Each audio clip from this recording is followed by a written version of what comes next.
ಸತ್ಯಂ ಶಿವಂ ಸುಂದರಂ.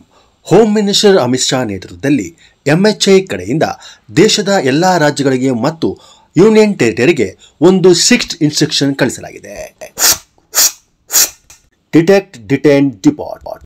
ದೇಶದಲ್ಲಿ ಇಲ್ಲಿಗಲ್ ಆಗಿ ನೆಲೆಸಿರುವಂತಹ ಬಾಂಗ್ಲಾದೇಶ ಮತ್ತು ಮಯನ್ಮಾರ್ನ ಜನಗಳನ್ನು 30 ದಿವಸದೊಳಗೆ ಡಿಟೈನ್ ಮಾಡಿ ಅವರನ್ನೆಲ್ಲ ದೇಶದಿಂದ ಹೊರಗಟ್ಟಬೇಕಂತ ಹೇಳಿ ಹೋಮ್ ಮಿನಿಸ್ಟ್ರಿ ಕಡೆಯಿಂದ ಎಲ್ಲಾ ರಾಜ್ಯಗಳಿಗೆ ಸುತ್ತೋಲೆಯನ್ನು ಹೊರಡಿಸಲಾಗಿದೆ. ಭಾರತ ದೇಶದ ಹಲವಾರು ರಾಜ್ಯಗಳಿಗೆ ಬಾಂಗ್ಲಾದೇಶ ತುಂಬಾ ಅಟ್ಯಾಚ್ ಆಗಿ ಹತ್ತಿರದಲ್ಲಿದೆ. ಅಸ್ಸಾಂ, ಮೇಘಾಲಯ, ತ್ರಿಪುರಾ, ವೆಸ್ಟ್ ಬೆಂಗಾಲ್ ಈ ಎಲ್ಲಾ ರಾಜ್ಯಗಳಿಗೆ ಬಾಂಗ್ಲಾದೇಶದಿಂದ ಹಲವಾರು ಜನಗಳು ಇಮಿಗ್ರೇಷನ್ ಆಗಿ ದಶಕಗಳೇ ಕಳೆದಿವೆ. ಮಿಜೋರಾಂ, ಮಣಿಪುರ್, ನಾಗಾಲ್ಯಾಂಡ್ಗೆ ಮಯನ್ಮಾರ್ ತಾಗಿಕೊಂಡಿರುವುದರಿಂದ ಮಯನ್ಮಾರಿಂದ ಕೂಡ ಮಿಜೋರಾಂ, ಮಣಿಪುರ್, ನಾಗಾಲ್ಯಾಂಡ್ಗೆ ತುಂಬಾ ಜನ ಇಮಿಗ್ರೆಂಟ್ಸ್ ಆಗಿದ್ದಾರೆ. ಮಯನ್ಮಾರಿಂದ ಮಣಿಪುರಕ್ಕೆ ವಲಸೆ ಬಂದವರಿಂದ ಮಣಿಪುರಲ್ಲಿ ಅತಿಯಾಗಿ ಹಿಂಸಾಚಾರ ನಡೆಯಲು ಕಾರಣವಾಗಿದೆ ಅಂತೇಳಿ ಒಂದು ರಿಪೋರ್ಟ್ ಹೇಳುತ್ತೆ.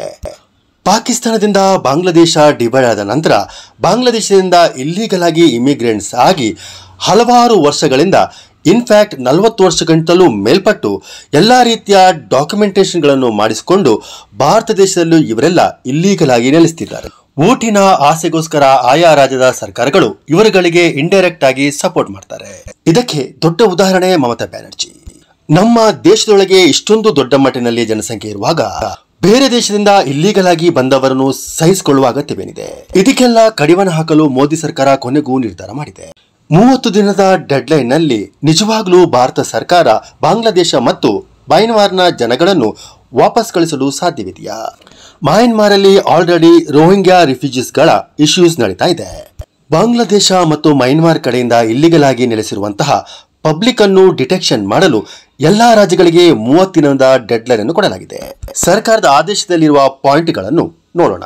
ಮೊದಲನೇದಾಗಿ ಬಾಂಗ್ಲಾದೇಶ ಮತ್ತು ಮಯನ್ಮಾರ್ ಇಂದ ನಾವು ಭಾರತೀಯರಂತ ಯಾರು ಕ್ಲೇಮ್ ಮಾಡ್ತಾರೋ ಅವರದು ಪ್ರಾಪರ್ ವೆರಿಫಿಕೇಶನ್ ಆಗಬೇಕು.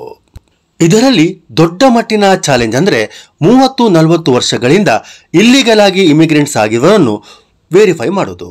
ಅವರಲ್ಲಿ ಈಗಿರುವಂತಹ ಎಲ್ಲಾ ಡಾಕ್ಯುಮೆಂಟ್ಸ್ಗಳು ಹಿಂದಿದ್ದ ಸರ್ಕಾರಗಳಿಂದಲೇ ಸಿಕ್ಕಿರುವಂತದ್ದು.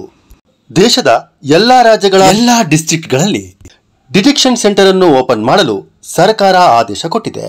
ಇಲ್ಲಿಗಲ್ ಆಗಿ ನೆಲೆಸಿರುವವರು ಡಿಟೆಕ್ಟ್ ಆದ ನಂತರ ಅವರನ್ನು ಅವರ ದೇಶಕ್ಕೆ ಮರುಕಳಿಸುವವರೆಗೆ ಅವರಿಗೆ ಎಲ್ಲಾ ರೀತಿಯ ಫೆಸಿಲಿಟಿಯನ್ನು ಕೊಟ್ಟು ಇಡಲಾಗುವುದು. ಡಿಸ್ಟ್ರಿಕ್ಟ್ ಲೆವೆಲ್ನ ಟಾಸ್ಕ್ ಫೋರ್ಸ್ ಅನ್ನು ಪೊಲೀಸರಿಗೆ ಬಿಟ್ಟುಕೊಡಲಾಗಿದೆ. ಇವರುಗಳ ಕೆಲಸವೇನು ಅಂತಂದ್ರೆ ತಮ್ಮ ತಮ್ಮ ಡಿಸ್ಟ್ರಿಕ್ಟ್ ಗಳಲ್ಲಿ ಅನುಮಾನಾಸ್ಪದವಾಗಿರುವಂತಹ ವ್ಯಕ್ತಿಗಳನ್ನು ಫೈಂಡ್ ಔಟ್ ಮಾಡಿ ಅವರ ಡಾಕ್ಯುಮೆಂಟೇಶನ್ ಕಲೆಕ್ಟ್ ಮಾಡಿ ಅದನ್ನು ವೆರಿಫಿಕೇಶನ್ ಮಾಡಿ ಇಲ್ಲಿಗಲ್ ಆಗಿ ನೆಲೆಸಿರುವವರನ್ನು ಡಿಟೆಕ್ಷನ್ ಸೆಂಟರ್ಗೆ ಸೇರಿಸುವುದು. ಕೊನೆಯದಾಗಿ 15 ದಿವಸಕ್ಕೊಮ್ಮೆ ಎಲ್ಲಾ ರಾಜ್ಯಗಳಿಂದ ಕೇಂದ್ರ ಸರ್ಕಾರಕ್ಕೆ ರಿಪೋರ್ಟ್ ಮಾಡುವುದು. 15 ದಿನದೊಳಗೆ ನೀವೆಲ್ಲ ಎಷ್ಟು ಜನರನ್ನ ಡಿಟೆಕ್ಟ್ ಮಾಡಿದ್ದೀರಾ, ಎಷ್ಟು ಜನರ ಡಾಕ್ಯುಮೆಂಟೇಶನ್ ಗಳನ್ನು ವೆರಿಫಿಕೇಶನ್ ಮಾಡಿದ್ದೀರಾ, ಎಷ್ಟು ಜನರನ್ನ ಡಿಟೆಕ್ಟ್ ಮಾಡಿ ಡಿಟೈನ್ ಮಾಡಿ ಡಿಟೆಕ್ಷನ್ ಸೆಂಟರ್ಗೆ ಡಿಪಾರ್ಟ್ ಮಾಡಿದೀರ ಅನ್ನೋದನ್ನ 15 ದಿನಕ್ಕೊಂದ್ಸರಿ ಎಲ್ಲಾ ರಾಜ್ಯಗಳು ಕೇಂದ್ರ ಸರ್ಕಾರಕ್ಕೆ ರಿಪೋರ್ಟ್ ಕೊಡಬೇಕಾಗುತ್ತೆ. ಕೊನೆಯ ಪಾಯಿಂಟ್ ಸರ್ಕಾರ ಏನ್ ಹೇಳುತ್ತಂದ್ರೆ ಇಂಟಿಗ್ರೇಷನ್ ವಿತ್ ನ್ಯಾಷನಲ್ ಡೇಟಾಬೇಸ್.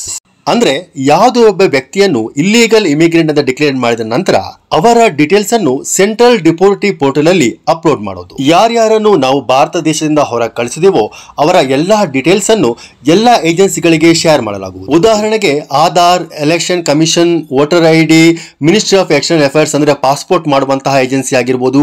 ಈ ಎಲ್ಲಾ ಏಜೆನ್ಸಿಗಳಿಗೆ ಇವರ ಡೀಟೇಲ್ ಅನ್ನು ಶೇರ್ ಮಾಡಲಾಗುವುದು. ಯಾಕೆಂದ್ರೆ ಅವರು ಇಲ್ಲಿಗಲ್ ರೀತಿಯಿಂದ ತಯಾರಿಸಿದಂತ ಎಲ್ಲಾ ಡಾಕ್ಯುಮೆಂಟ್ ಗಳನ್ನು ಕ್ಯಾನ್ಸಲ್ ಮಾಡಲಾಗುವುದು. ಇಲ್ಲಿಗಲ್ ಇಮಿಗ್ರೆಂಟ್ಸ್ ಗಳ ವಿರುದ್ಧ ಕೇಂದ್ರ ಸರ್ಕಾರ ಎಷ್ಟೇ ದೊಡ್ಡ ಮಟ್ಟಿನ ಕ್ರಮಗಳನ್ನು ತೆಗೆದುಕೊಂಡ್ರು ರಾಜ್ಯ ಸರ್ಕಾರಗಳು ಇವರುಗಳಿಗೆ ಸಾಥ್ ನೀಡಬೇಕಲ್ಲ. ರಾಜ್ಯ ಸರ್ಕಾರಗಳು ನಿಯತ್ತಾಗಿ ಇನ್ವೆಸ್ಟಿಗೇಷನ್ ಮಾಡಬೇಕಲ್ಲ. ಈ ಇಲ್ಲಿಗಲ್ ವಲಸೆಗಾರರಿಂದಲೇ ಕಾಂಗ್ರೆಸ್ ಸರ್ಕಾರಕ್ಕೆ ಮತ್ತು ಮಮತಾ ಬ್ಯಾನರ್ಜಿ ಸರ್ಕಾರಕ್ಕೆ ವೋಟ್ ಸಿಗ್ತಾ ಇರುವುದು. ದೇಶದ್ರೋಹಿಗಳ ಪಾರ್ಟಿಗಳೇ ತುಂಬಿರುವಾಗ ಇಲ್ಲಿಗಲ್ ಆಗಿ ಬಂದಂತ ಜನಗಳನ್ನು ಫೈಂಡ್ ಔಟ್ ಮಾಡಿ ಅವರನ್ನು ದೇಶದಿಂದ ಹೊರದಬ್ಬುವಂತ ಕೆಲಸದಲ್ಲಿ ಕೇಂದ್ರ ಸರ್ಕಾರಕ್ಕೆ ನಿಯತ್ತಿಂದ ಸಪೋರ್ಟ್ ಮಾಡ್ತಾರೆ ಅನ್ನೋದು ನನಗಂತೂ ಅನಿಸ್ತಾ ಇಲ್ಲ. ಕಳೆದ 40 ವರ್ಷಗಳಿಂದ ದೇಶದೊಳಗೆ ಇಲ್ಲಿಗಲ್ ಆಗಿ ನೆಲೆಸಿಕೊಂಡವರನ್ನು ಫೈಂಡ್ ಔಟ್ ಮಾಡಿ ದೇಶದಿಂದ ಹೊರಗಟ್ಟುವ ಟಾಸ್ಕ್ ಏನಿದೆ ಇದು ಬ್ರಿಟಿಷರನ್ನು ಹೊರದಬ್ಬುವ ಟಾಸ್ಕ್ ಗಿಂತಲೂ ಕಠಿಣವಾದ ಟಾಸ್ಕ್ ಅಂತ ಹೇಳ್ಬೋದು. ಇಲ್ಲಿಗಲ್ ಆಗಿ ನೆಲೆಸಿರುವಂತಹ ಬಾಂಗ್ಲಾದೇಶ ಮತ್ತು ಮಯನ್ಮಾರ್ನ ಪಬ್ಲಿಕ್ ಏನಿದೆ ಇವರೆಲ್ಲ ನಾವೆಲ್ಲ ಭಾರತೀಯರೇ, ಭಾರತೀಯ ಮುಸ್ಲಿಮರಾಗಿರೋದ್ರಿಂದ ನಮ್ಮನ್ನೆಲ್ಲ ಹೊರದಬ್ಬಲಾಗುವುದು ಅಂತ ಹೇಳಿ ಮುಸ್ಲಿಂ ವಿಕ್ಟಿಮ್ ಕಾರ್ಡ್ ಅನ್ನು ಪ್ಲೇ ಮಾಡಲು ಶುರು ಮಾಡಿದ್ದಾರೆ. ಯಾವುದಕ್ಕೂ ಸೊಪ್ಪೆ ಹಾಕದ ಭಾರತ ಸರ್ಕಾರವು ಕಠಿಣವಾದ ನಿರ್ಧಾರಕ್ಕೆ ಬಂದಂತೆ ಕಾಣುತ್ತದೆ. ದೇಶದ ಒಳಗಿರುವಂತಹ ದೇಶದ್ರೋಹಿಗಳು ಇಲ್ಲೀಗಲ್ ಆಗಿ ನೆಲೆಸಿರುವವರನ್ನು ದೇಶದಿಂದ ಹೊರಹಾಕಲು ಸಹಾಯ ಮಾಡ್ತಾರಾ?